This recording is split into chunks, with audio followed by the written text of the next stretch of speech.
Buenos días con todos, es un gusto tenerlos aquí nuevamente. Hoy vamos a entrar en un terreno que separa a los novatos de los verdaderos profesionales en la atención prehospitalaria, la ventilación mecánica durante el transporte. Y quiero que se quiten de la cabeza la idea de que esto es solo conectar un tubo a una máquina y presionar un botón. A diferencia de lo que sucede en una unidad de cuidados intensivos, donde el ambiente está controlado, el aire acondicionado está a 20 grados y el paciente está inmóvil en una cama cómoda, nosotros trabajamos en un escenario hostil. La ventilación mecánica invasiva en el contexto del transporte sanitario, sea terrestre en nuestras ambulancias o aeromédico, constituye uno de los pilares fundamentales y de mayor complejidad en la práctica del tecnólogo en emergencias médicas en Ecuador.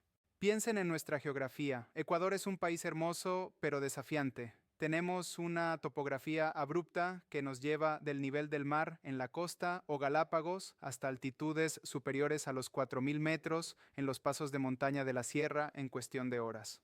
Esto impone una carga fisiológica adicional sobre el paciente ventilado que no existe en otros países más planos. Por eso, el transporte de pacientes críticos se desarrolla en un escenario dinámico y fisiológicamente desafiante. Históricamente, aquí en el país, pasamos de un modelo de cargar y llevar con ventilación manual básica a un modelo de cuidados críticos móviles de alta complejidad gracias a la consolidación del EQ 911 y la Red Pública Integral de Salud. Hoy en día, la normativa ecuatoriana, específicamente el Acuerdo Ministerial 00032-2020, exige que las ambulancias de soporte vital avanzado o tipo C dispongan de ventiladores mecánicos de transporte capaces de proporcionar modos controlados por volumen y presión y monitorización gráfica en tiempo real. Ya no basta con que el ventilador simplemente sople aire. Debe ser un dispositivo inteligente capaz de compensar fugas y medir la mecánica pulmonar. Vamos a hablar de física, pero no se asusten, vamos a verlo aplicado a la vida real. Imaginen que están trasladando a un paciente desde el Hospital General de Portoviejo, que está casi a nivel del mar, hacia el Eugenio Espejo en Quito, a 2.850 metros de altura. Este traslado expone al paciente a una disminución drástica de la presión barométrica, que baja de 760 milímetros de mercurio a unos 540. Aquí entran en juego dos leyes que, si las ignoran, pueden matar a su paciente. Primero, la ley de Dalton. Al bajar la presión total, la presión parcial de oxígeno disminuye. Esto significa que un paciente que estaba bien en la costa, con una fracción inspirada de oxígeno del 40%, puede sufrir una desaturación grave al llegar a la sierra si no ajustamos esa fracción para compensar la caída de presión. La segunda es la ley de Boyle-Mariotte. Esta ley dice que el volumen de un gas es inversamente proporcional a la presión que soporta.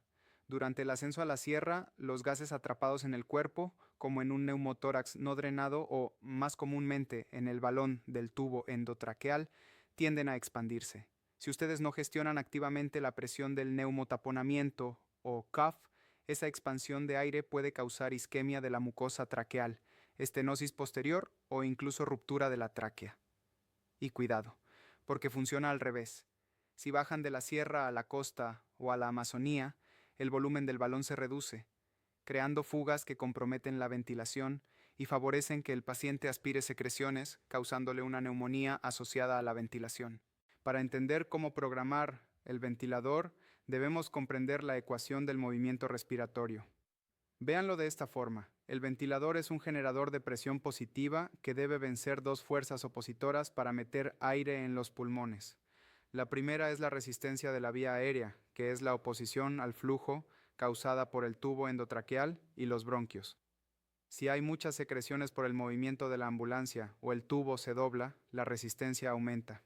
La segunda fuerza es la elastancia o la rigidez del pulmón, que es lo inverso a la compliance o distensibilidad. Un pulmón con neumotórax o edema es un pulmón duro, con baja compliance. La ecuación nos dice que la presión que genera el ventilador más el esfuerzo del paciente es igual al flujo por la resistencia, más el volumen dividido para la compliance, más la presión positiva al final de la expiración o PEP. Esto es vital porque durante el traslado, las vibraciones y el movimiento alteran estas variables. Si aumentan las secreciones, aumenta la resistencia. Y si están en un modo controlado por volumen, verán que la presión pico se dispara, aunque la presión meseta se mantenga estable. En cambio, si el paciente hace un neumotórax o tiene distensión abdominal que comprime el diafragma, cae la compliance. Y ahí subirán tanto la presión pico como la meseta, alertándonos de que el pulmón se está poniendo rígido. También deben considerar las constantes de tiempo, que es qué tan rápido se llena y vacía el pulmón. Un paciente con fibrosis tiene una constante corta, se llena y vacía rápido, pero un paciente con EPOC o asma tiene una resistencia alta y tarda mucho en vaciar el pulmón.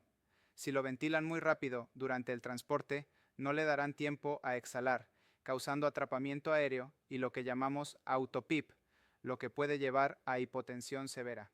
Hablemos ahora de los modos ventilatorios que van a encontrar en sus equipos, como el Hamilton T1, el Oxylog 3000 Plus o el Sol, que son comunes en el MSP y el IESS.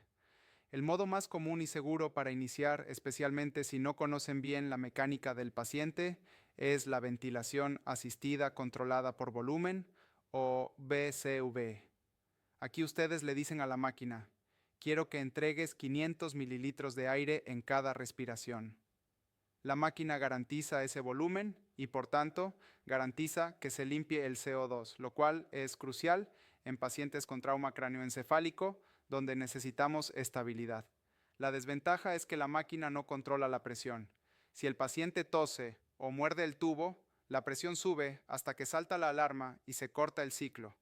Además, el flujo es fijo, y si el paciente quiere tomar aire más rápido de lo que la máquina le da, va a sentir hambre de flujo, una asincronía muy incómoda. La alternativa es la ventilación controlada por presión o PCV. Aquí ustedes fijan una presión, digamos 20 centímetros de agua, y el volumen que entra dependerá de qué tan blando o duro esté el pulmón. La ventaja es que limita el riesgo de barotrauma al no permitir presiones excesivas y tiene un flujo desacelerante que es más cómodo para el paciente. Es ideal si hay fugas, como en tubos sin balón en niños, porque la máquina compensa manteniendo la presión. Pero la gran desventaja en transporte es que no garantiza el volumen minuto. Si el tubo se mete a un solo bronquio o el paciente hace un neumotórax, el volumen caerá peligrosamente sin que la máquina avise de inmediato, a menos que tengan las alarmas de volumen bajo bien configuradas. Hoy en día contamos con modos modernos duales o adaptativos. Por ejemplo, el Hamilton T1 tiene un modo exclusivo llamado ASV o ventilación de soporte adaptativo. Es como el piloto automático de un avión moderno. Ustedes ingresan la altura y el género del paciente y el ventilador hace respiraciones de prueba, mide la resistencia y la compliance y calcula solito la mejor combinación de frecuencia y volumen para dañar lo menos posible al pulmón. El ASV es extremadamente útil en transporte, porque se adapta si la condición cambia. Por ejemplo, si subimos de altitud o si el paciente empieza a despertar, permitiéndonos enfocarnos en la hemodinamia y la seguridad. También tenemos modos como PRBC, que intenta dar un volumen garantizado pero usando las ventajas del flujo de presión controlada. Y no olvidemos la ventilación no invasiva. A veces, la mejor intubación es la que no se hace. El uso de CPAP o BIPAP es vital para manejar un edema agudo de pulmón o una crisis de EPOC durante el traslado sin tener que dormir e intubar al paciente. Los ventiladores de transporte actuales tienen modos dedicados que compensan las fugas de la máscara.